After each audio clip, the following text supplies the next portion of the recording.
Il fallait un plan pour sauver Alstom. Ce matin, Christophe Sirugue, le secrétaire d'État à l'industrie, est venu annoncer le plan gouvernemental aux principaux intéressés. L'État s'engage à acheter à sa charge 15 rames de TGV pour un coût de 450 millions d'euros. Elles rouleront sur des lignes intercités.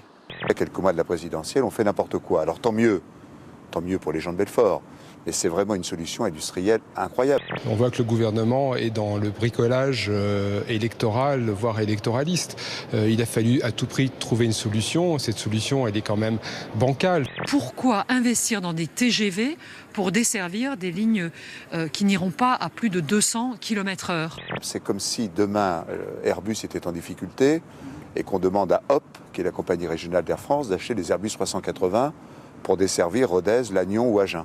Ça n'est pas du bricolage, contrairement à ce que j'ai pu entendre de la part d'un personnage très important au niveau de l'État, qui est pas loin de moi, de la part d'un ancien ministre des Transports, M. Bussereau, qui ne siège pas ici, mais même parfois dans les rangs de la majorité, je pense à M. Hamon. Je regrette qu'il faille la campagne présidentielle pour que ce genre de décision soit prise. Je regrette le défaut d'anticipation, mais je me réjouis qu'une décision soit prise qui préserve l'emploi. On voit bien que rien n'est résolu. En catastrophe, le gouvernement imagine une commande plus ou moins artificielle qui va repousser les échéances de quelques mois, mais qui ne règle pas le problème structurel d'Alstom.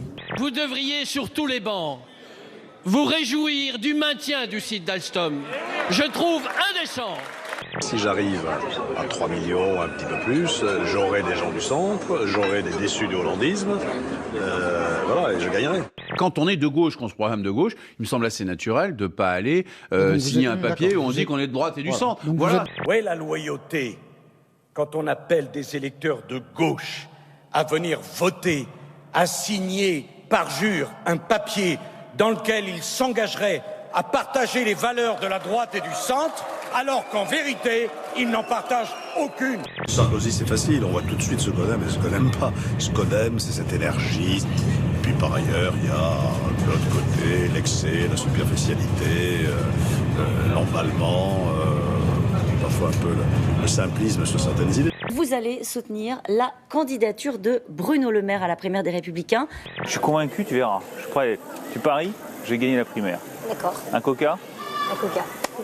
Parier. J'ai fait le choix du renouveau et de l'homme qui défend le renouvellement de la vie politique française. Le maire, il n'est pas moderne, contrairement à ce qu'il essaie de faire croire. De façon assez classique et superficielle de voir les choses parfois. Petite histoire extra-conjugale qui fait se gondoler tout le Maroc, ce merveilleux pays.